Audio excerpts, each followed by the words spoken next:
Natalie Sidesurf here of Sidesurf Cake Studio, and I'm going to show you how I made a monster truck cake. A lot has happened to me since last Monday's video. I actually had a tweet reach 17 million people. If you guys want to check it out, you can go to my Twitter and it's the pinned tweet. It will likely be the pinned tweet for the rest of my life. I don't think I'll ever reach that many people ever again, but you can go check that out. I'm going to hold my next Patreon drawing very, very soon. So if you'd like to partake in that, you can become a patron at patreon.com/sidesurfcakes. And shout out to patron Jennifer McLaughlin. Thank you so much for joining. I'm super happy to have you. So let's get started. Here I have a cake structure built. You can see that there is a cake board held up by rods, and it's nice and sturdy. I'm stacking chilled chocolate cake layers with a delicious strawberry cream cheese buttercream between the layers. The reason the cake is chilled is because chilled cake is nice and firm, and it is much easier to carve than a room temperature cake. You can get really nice clean cuts. Once the cake is sculpted, it's time to do a crumb coat. And that just means I'm covering the entire cake in a layer of cream cheese buttercream. It isn't common for bakers to crumb coat sculpted cakes in cream cheese buttercream. Cream cheese doesn't set as firm as other buttercream options because in the recipe you're replacing a portion of butter with cream cheese. And that cream cheese chilled is still very, very soft. So if you're a beginner, I recommend crumb coating your cake in either American, Swiss, or French buttercream, not cream cheese buttercream. Next, I cover the entire chilled cake right out of the fridge in a layer of modeling chocolate. Again, it is much easier to cover a firm chilled cake rather than a room temperature cake. Covering a cake in modeling chocolate is a bit different than fondant. Fondant is much more stretchy, so you can start to work it around the edges and into the shape of the cake. But with modeling chocolate, you have to gather the chocolate in a few areas, fold it, and then trim it away, and then you blend the seams that you created.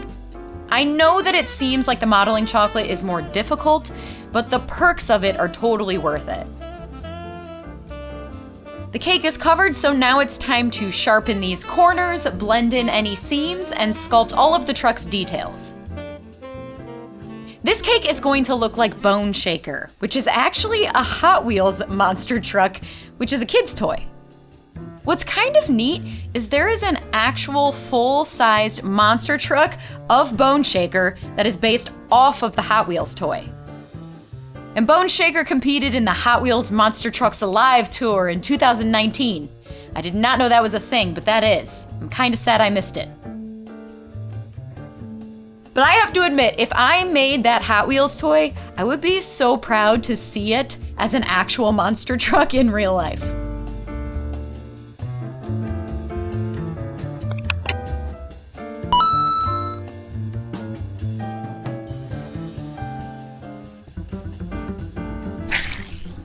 Time to paint. I always love painting the designs on the sides of monster truck cakes. I have made a Gravedigger cake too, which was super fun, and I'm gonna post a link in the description so you guys can check that process video out too. To paint the side, I started by painting the skull and the flames first, and then I painted in the negative space with black. That's because if I paint everything black first, then when I go to paint the skull and flames, the white and the yellow and the red are gonna start to mix in with that black underneath. In my experience, food color is never fully dry to where this doesn't happen. That could be because I make these cakes in such a short amount of time, so I'm not giving it enough time to dry, but that's the nature of cake. The cake needs to be nice and fresh, so that means I work really long hours just before the cake needs to be finished. To represent the frame of the truck, I filled an extruder with modeling chocolate and I extruded 2 thicknesses of coils. This is much easier than rolling out modeling chocolate by hand, but that's an option too. Then I take a paintbrush and I brush on some water and I place the coils on the bottom of the cake. It's funny how using just 2 different size coils looks so much better than just one. I'm all about the details. Once the frame is on, I paint it red because I want that color to be nice and vibrant. To make what I believe are the exhaust pipes, I just rolled up some gray modeling chocolate and I poked a hole at the end of each.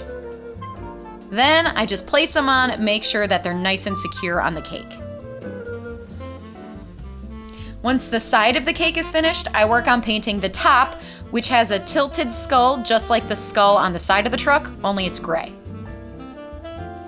It was fun to paint this design because the skull was designed to show brush strokes, so it wasn't these super clean lines, but instead there was some rough brush texture. And that makes hand painting a little bit easier on me.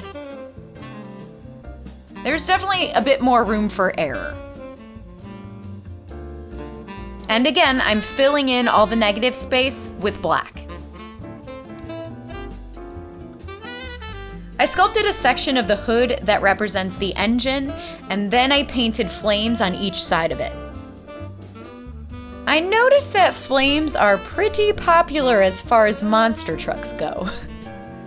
Flames, skulls, spikes, sharks, dragons, they all have an overall badass feel, and I'm loving it. Speaking of skulls, Bone Shaker has a metallic skull on the front with 2 skeleton hands holding the headlights. Another design choice that I love. So I sculpted the skull out of modeling chocolate off the cake first.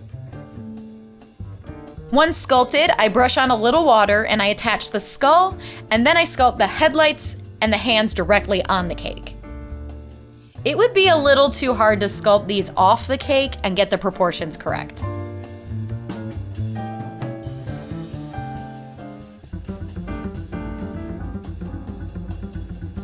Once sculpted, I paint the skull, headlights, and the engine silver. The last thing to make is the giant tires. I cut a round layer of cake, covered it in cream cheese buttercream, and finally in a layer of modeling chocolate. I actually placed the cake in the freezer before I covered it so that it is super firm. That way I can actually pick up the cake and work the chocolate around it without it cracking. If this cake was at room temperature, it would be very hard to handle. I use a spatula to spread melted chocolate onto the cake board and also where the tire touches the cake. Then I press the tires on firmly. Chocolate is a great way to attach these tires.